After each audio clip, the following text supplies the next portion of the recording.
like I say, I kind of wish I could see the pictures and everything else, and I could tell you like if I could look at all the pictures of the human history, or at least the history of the planet Earth, I could probably tell you in more detail. Oh, this was this, that was that, this was going on, we were doing that, or this was that project, or this was blah blah. Like I said, a lot of people would say things changed, or things seem to change. It's like, well, yes, due to time travel and some other things, things did change in your existence, basically on Earth and maybe some other planets, because basically there was time travel involved. I was kidnapped, like I say, at least once or twice, basically, and then there's also Brian as well. So basically, almost like three existences, pretty much, and other involvements and stuff like that. And like I said, it wasn't really my choice. It wasn't really my fault.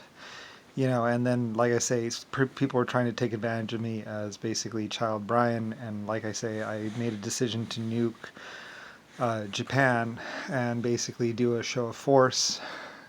And that might have been a mistake, but like I said, people thought that I was just a child and I would never make those hard calls and stuff like that. And basically, I made sure that that was called, and even on the bombing of China or Japan, I mean, I didn't bomb China. I mean, even on the bombing of Japan, like I ordered them to send out flyers. I wanted the town evacuated first. I wasn't going after the people. I was just going to destroy the town, basically as pretty much a statement of, look, I'm serious. That's it. So, as president or leader or whatever, I wasn't really trying to kill the people, and I don't know if my orders were followed out to the letter. Like I say, it's probable and most likely. But then again, Nixon was firebombing Japan, and I didn't order that. That was on him. And they were doing stuff, basically just getting me to start the fire, as they say, and then basically continuing it. And there's a lot of other people and their own free will involved in everything. So basically, and that just complicated the whole situation. So anyway, it wasn't just, my choices affected other people and other people's choices affected me, basically. But then again, I was supposed to be dead by now. So anyway, so I'd say I fared pretty good, considering. Although Nixon might have had a good life too. I don't really know about his existence exactly, other than bits and pieces and pictures and photos and some facts, basically. And he was a very hard man to nail down, and very, very psychotic, it would appear. So I don't really know, though. I never met him. There's a lot of people I didn't meet. They just knew of me and knew of who I was, basically. And unfortunately, although I wanted to meet them and congratulate them for all their hard work and say how I respected them and cared about them, about all I could really do was basically say, give them one of my swords. So, although they did get an epic, basically, from the creator existence sword, pretty much like I say, some of those swords that the Chinese got, that were really old and made of titanium and were really nice. Like, they show them in the museums and stuff like that. Like this, um, I believe it was a Damascus steel sword or something like that, or titanium sword that was given to some Chinese leader or something like that. Like, he was doing some stuff, and I was very impressed with his work and everything else like that. So I ordered a sword to be given to him, and I believe a sword was given to him, and all that, because I was impressed with his work and very and cared about him and wanted to show him my appreciation, and wanted to thank him for following and believing in me and for furthering his civilization's existence and all that. So basically, I tried to give gifts and commemorations to basically say, you've done a good job, thank you so much, and here's a gift from me to you. So, and getting things given to them. And it's just basically, it's more of a symbol, some of those things, those like those swords, like that was something that I ordered that was given to them, and and it may not, it's just a sword, true, but it's a sword from me, Lusifer Star. So anyway, so it meant quite a bit, I would hope. And technically, it's a priceless sword because, like I said, I didn't do it that often. I only gave out a couple swords, and there were only a couple times when people had furthered things and been very big precipitation people in the creation of Japan and China and leading their people to great new heights, basically. And I was like, good job, here's a sword to commemorate from me to you. So anyway, and so the swords would be made and all that other stuff and then given to them. So anyways, so in a way, high honors, because I didn't do it that often.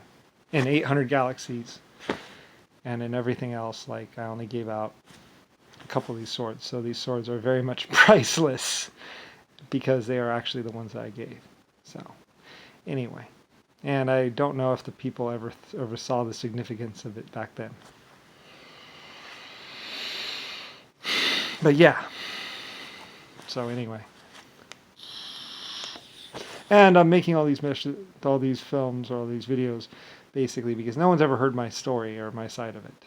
You know, they know the historic evidence and basically what they read in a book and stuff like that. They've never heard it from my lips exactly. So anyway, now you can hear it from my lips. And you can know, like I say, this is also just a brief little bits and pieces. I've tried to make other videos to basically explain the situation or what was going on at the time and how it evolved and everything else like that, because my story has never really been told exactly per se. And then, like I say, it's too long to actually get down. Like I could talk for lifetimes. Like I said, at some point in time, I realized, or people realized, that basically, if I just lived through my memories or just remembered all the memories I had collected over all the years, like I would spend a whole lifetime or 2 or 3 whole lifetimes just remembering past events that happened. So anyway, so I had to delete it all, or at least most of it, and just said, okay, well, I'm going to start over again. Start fresh. So anyway, that's why Brian Briley was a fresh start. And like I said, and then, you know, just as Brian Briley, I did certain things like, you know, I don't know, I didn't commemorate the swords of Brian Briley. I don't think that was as Lucifer Star. Because like I say, there's Lucifer Star's existence as me Lucifer Star, and then there's basically Lucifer Star, me existence as Brian. And they're almost 2 separate existences, but one and the same, basically, because I'm still the same person. So anyway, so,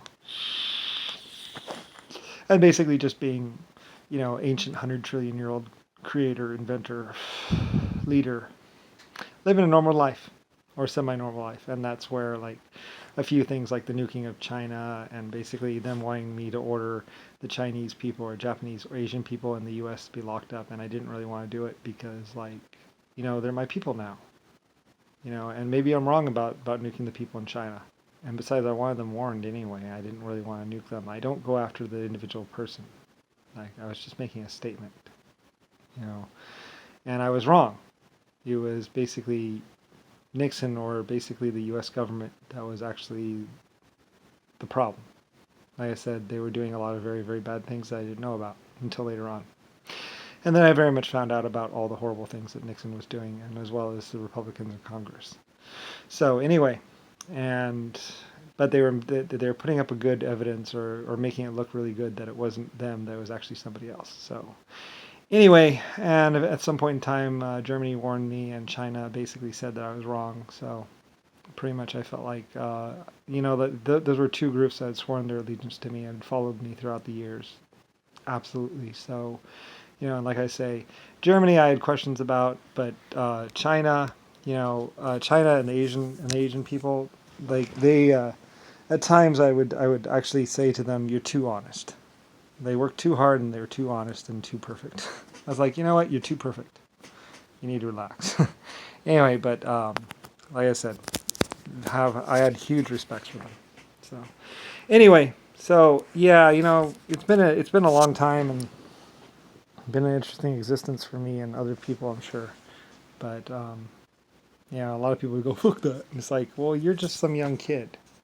You know, you don't have a 5,000-year-old sword. You don't have any swords that were actually forged using volcanoes. Like I said, some of my swords were actually, there's actually pictures of them forging swords in metal from actual volcanic material that came out of volcanoes. That's real. We actually tapped into a couple of volcanoes. They actually just like line drilled right in. And then out comes the lava. They have photographs of it. The lava pouring out and them smelting from a volcano. It's a real thing. Like, I knew about it. It was me. I had my smelting thing and other people had their smelting thing. And it was a real volcano that we smelted iron from. Some of my swords were actually volcano smelted. Like you know in the movies how they say forged in Mount Doom? Well, there were 2 volcanoes that we were actually forging metal from. Mine. Lusifer Star. So yeah, that's how I know about it. Anyway, so yeah, I mean, you want to talk about epic existence. And I laugh. There is no one more epic than me. Like, I was ridiculously epic. So anyway, and a lot of stuff. So anyway, and great, wonderful things became. So and also some really cool, amazing things like dropping a whole side off a cliff. Just like, we need to get to the ore. We've mined all this. Okay, blow it. Dropping a whole side of a mountain. Like I said, there's a mountain out there that I pointed out.